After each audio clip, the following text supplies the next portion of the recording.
Friday the 13th is awesome. It's one of those simple but genius ideas of a killer hunting campers in the woods. Ever since I was a kid, me and my friends talked about Jason all the time, and when his game came out, man, that was our world for a little bit. Rest in peace, sweet prince. You were taken too soon. I'm twerking, oh my! Even when we went out camping, one of my friends would always end up dressing up in hockey gear to try to scare us in the dark, even though his suit was all red and we could see him a mile away, and at his scariest, he looked like the red M&M. This franchise has always been on the back burner in my life, always being there but never being something that I fully dove into. But with the Friday the 13th coming up this October, I decided it was time to give this franchise fully a chance. I've seen 3 of these movies before, but I really wanted to start over and watch all these movies again for the first time. So let's start out with this little goober, Jason, and talk about the Friday the 13th movies and what it was like watching them all for the first time. First, let's start out with some background on what this series is and why does it exist. Well, as Paramount themselves said, money. The first film of this series is basically just a Halloween ripoff and nothing more than that, and then they just kept making them because they kept raking in cash. Remember, this was the 80s when Ronald Reagan had been making people scared of anything other than a Cracker Barrel. And you know, Friday the 13th movies are about the exact opposite, being completely raunchy. It always had gruesome kills. It also had boobies. Even my dad back in the day couldn't watch these movies, and he could watch anything. So let's go ask him about his time growing up with these movies. Dad, do you hear me? What was it like?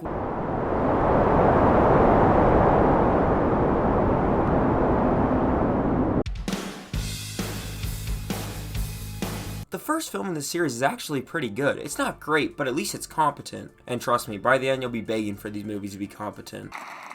And the Oscar goes to... Can you teach it, young lady? But hey, at least we get to see this movie come out swinging with Jason in his first movie, so let's see what he is. Oh my goodness! Yeah, this movie's known for being the one without Jason, but it's still one of the best movies in the series because it actually works as a movie. It's about these camp counselors as they head up to Crystal Lake and they slowly get picked off one by one. It's got Kevin Bacon, it's got all these other characters, and it's actually a pretty good time. It's pretty fun and prays off that 80s fear of teenagers having fun, which is the greatest sin a teenager could commit during this time. But this movie nails the fun and dark tone of the 80s slasher along with horror movies as well. And I think the main reason this movie works as well as it does in that area is the killer, which we know isn't Jason in this movie, it's actually his mom. And she actually has some interesting motivation. The reason she's killing all these teenagers while they're having sex and having fun is because her son Jason died while drowning while the other counselors supposed to be watching him were having sex and stuff. So she actually kind of has a point. Betsy Palmer is also giving a fantastic and genuinely creepy performance at points, which is something I can say only happens in like one other movie because these are just not even scary. But this movie is pretty well directed with dark, intense lighting and overall a very nice and interesting atmosphere. This is just a pretty competent film. Just a really good start to the series and it already feels like a cozy Halloween classic. So I'm going to give the first Friday the 13th a 6 out of 10. Alright, we're now on Friday the 13th part 2 now, which is where we finally get to see Jason come off the bench after being on the sideline the entire first movie. Here though, he isn't fully comfortable being himself, so he pulls the old bedroom trick of wearing a bag on his head in his first installment. Now speaking of Jason, I feel we gotta talk about him because he's such a simple character that we gotta distinct what makes him good in each of these movies. So here are the top 4 rules for having a good Jason in your Friday the 13th movie. Number 1, he has to wear the hockey mask. I'm sorry, he just has to. Number 2, he cannot run. If he runs, he looks stupid. These actors are too fat to be running around. Number 3, there needs to be a kill so gory that you see the MPAA edited it out of the movie. And number 4, he has to be a moron. Jason is a dummy and he needs to be tricked easily. If Jason is the smartest person in the entire movie, the movie doesn't work. Anyways, just like that bit, these movies are meant to be dumb and flashy, and lucky for us, that is exactly what Friday the 13th Part 2 is. This movie is shot better, it's even directed better than the first movie, and it completely built off that first film by relying more on old horror tropes, killing off characters that we've known before from the first one to really make it feel like we're building off the lore of the first movie. Unfortunately, that means we have to kill off the best character in this entire series, which is Ralph. We haven't talked about him yet, but he's my favorite character. He just gives horrible predictions and then gets brutally murdered. What did he do to deserve this? He's just old. You're going to Camp Blood, ain't you? God damn it, Ralph, get out of here.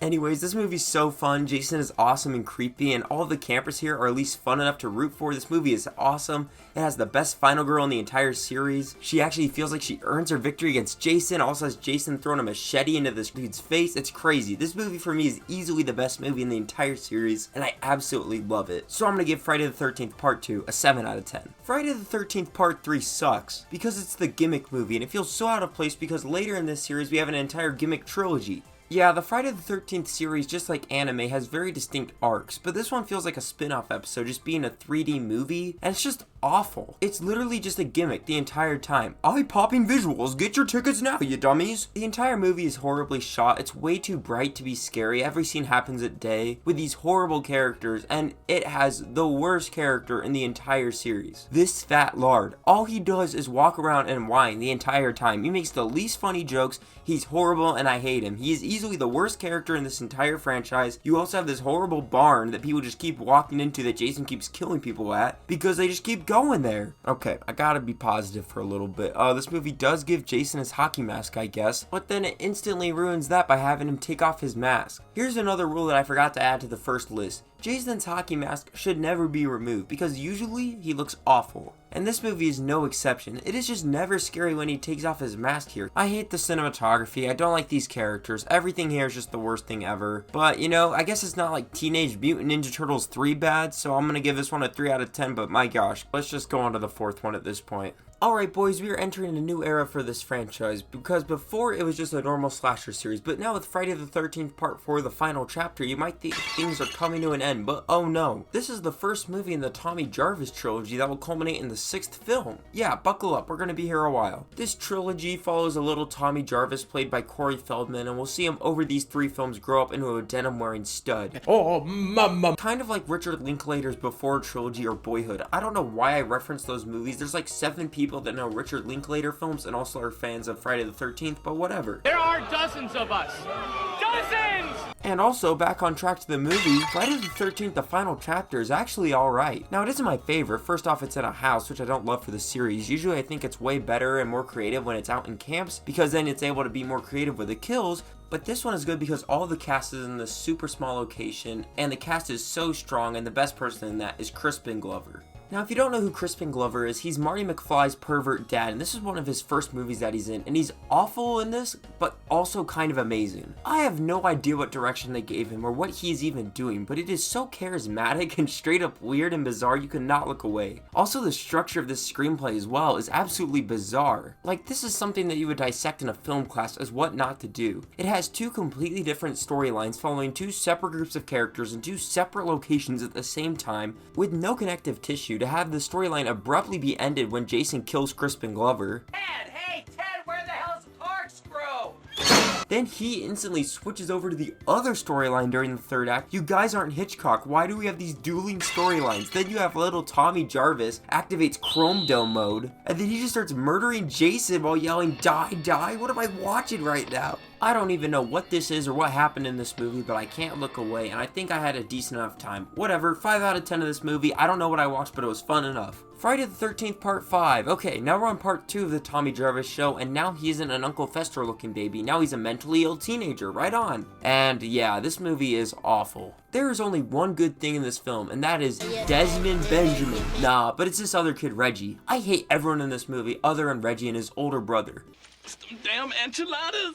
These are the best characters in the movie, and they get killed basically instantly, except Reggie. Reggie's the man, he survives, and is the most competent out of all these characters. And while I think this movie is boring and annoying and not very funny, it might have the best representation of Reagan America in this entire series. The main girl knocks him over and then says to get back up. Okay, never mind, this movie might be good. Who directed this movie? Oh, okay, what else has he directed? Oh no, is that porn? And on top of that, this movie doesn't even have Jason in it. You're not Cheddar.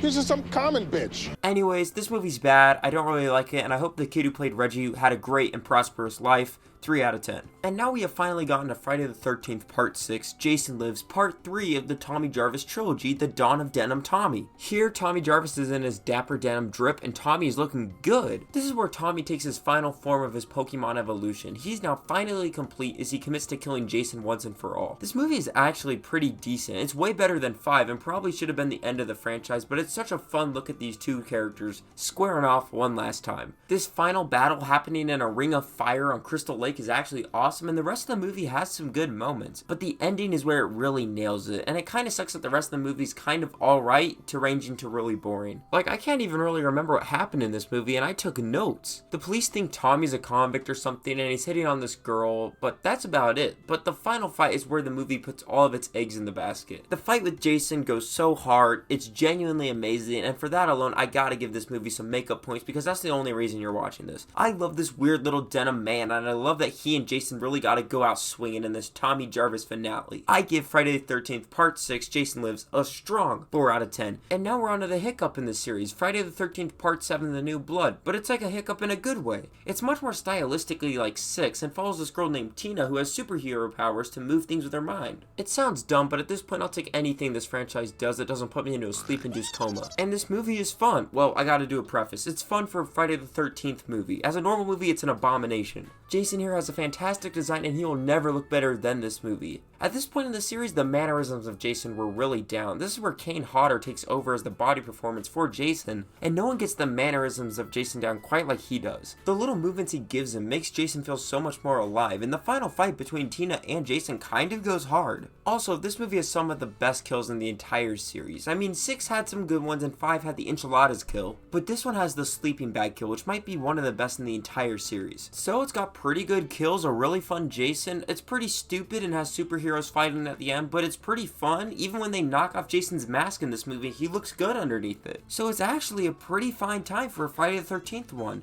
This one isn't great, it might be the most forgettable of all the movies, but it just isn't offensive. It's a decent enough time. The superpowers are ridiculous, this movie's dumb and silly, but it's the best we're gonna get from here on out. So I'm gonna give Friday the 13th Part 7 a 4 out of 10. Friday the 13th Part 8, Jason Takes Manhattan, is a blight on mankind. We are now in the unholy trilogy. These next 3 films are where the Friday the 13th movies are completely removed from being ridiculous fun movies, and they transform into movies in the straight awful territory. In these next 3 movies, you will see Jason go to the Big Apple, then Hell, and then space, all specifically in that order. And this unholy trilogy single-handedly kills off the slasher genre in the 90s for that time. And this really is not an understatement to say that these next 3 movies rival the Home Alone sequels as the worst movies I've watched for this channel. This film though, Jason Takes Manhattan, which doesn't even happen really in Manhattan, is a caring immigration story of Jason boarding a boat to cross the Atlantic to go to New York City while killing a bunch of other people on this boat mercilessly. Now, I wouldn't care that this movie is called Jason Takes Manhattan even though it takes place on a boat, because honestly, I wouldn't care if the movie wasn't boring, but goodness me, this is one of the most boring movies I've ever seen, and I wished I was on a boat halfway through this movie so I could throw myself off it so I could stop watching. It's so generic and sterile for a franchise that should be always shocking and interesting. This movie, though, I have to say, does have the best kill in the series, and I gotta give the movie credit for that.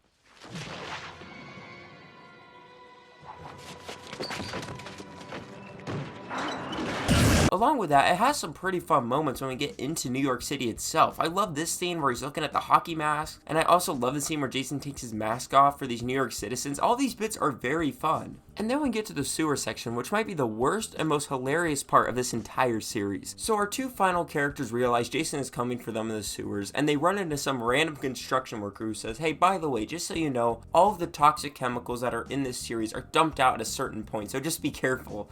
So then Jason shows up and they dump all the chemicals on him after his mask comes off, and oh my goodness, why did he make that sound? Why does he look like the lizard baby from Eraserhead? What is this? This single-handedly out of context is the funniest scene in the entire franchise, and I love it so much. I adore this scene, but I despise the rest of the movie.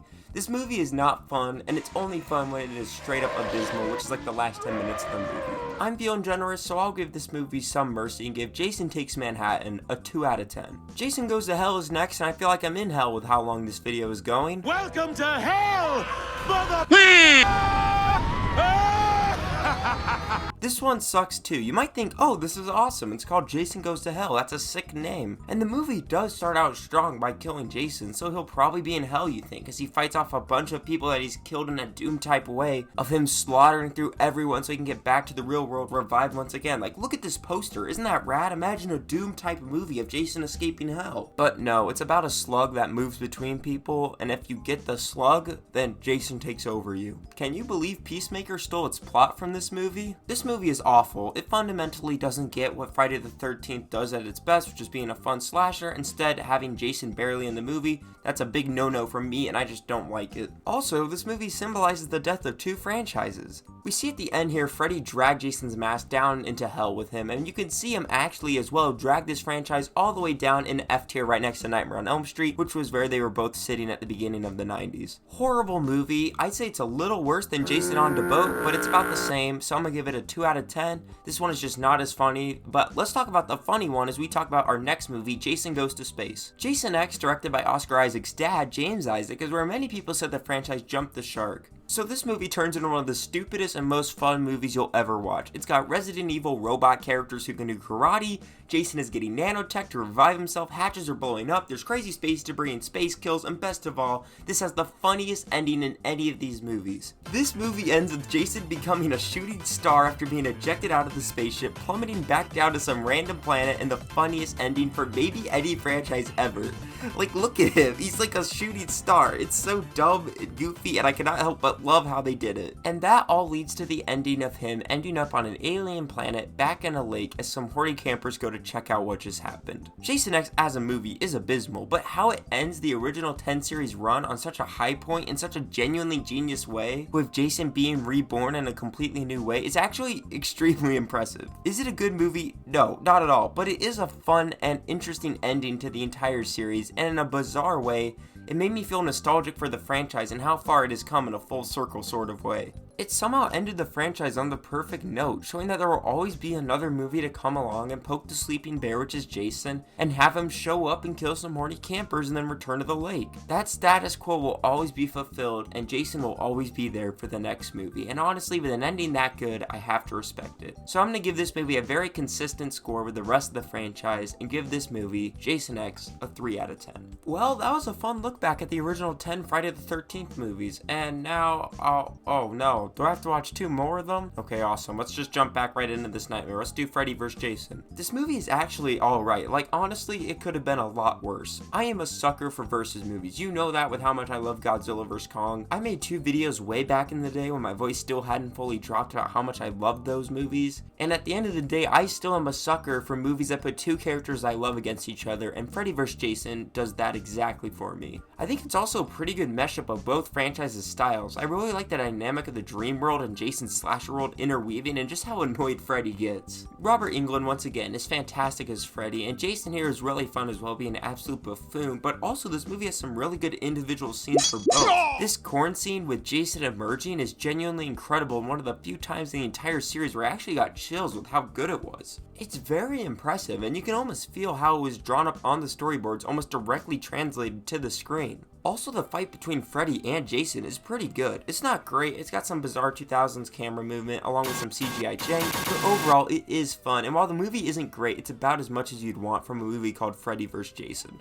I didn't love it, but I thought it was alright enough. Overall, I don't remember any of the characters other than Freddy or Jason, and the whole structure of getting down the fight is pretty goofy, but overall, it was fine enough. I'm gonna give this one an alright 4 out of 10. And finally, we are at the end of the road. My pain and suffering of watching these bad movies finally comes to an end, as I have to end on the Michael Bay produced Friday the 13th movie that happened in the same universe as the Transformers movies. Yes, this is real. Gunface and this version of Jason are in the same universe. Do with that information what you will. But this 2009 reboot captures the surface idea of Friday the 13th, but none of the soul. This movie is darker, more grittier, and got people being tortured underground, and this movie is never really fun. Feeling in line more tonally like a Saw movie than a Friday the 13th movie, its characters are all dicks, and none of them are fun or likable, and making Jason this grungy murderer just doesn't sit right with this franchise. Friday the 13th has this bizarre purity to those early movies. All those teenagers are just dumb and likable because they have sex randomly, and that is why they got killed. They're not bad people. This reboot, though, makes these characters awful people. Jason is awful. He's torturing someone in his basement. And it's just a movie where you have no one to root for and a dark yellowish grungy color palette that makes the film just not pleasant to watch. Now, on a technical level, it's a much better made film than, say, Jason X, Friday 5, or Friday 3,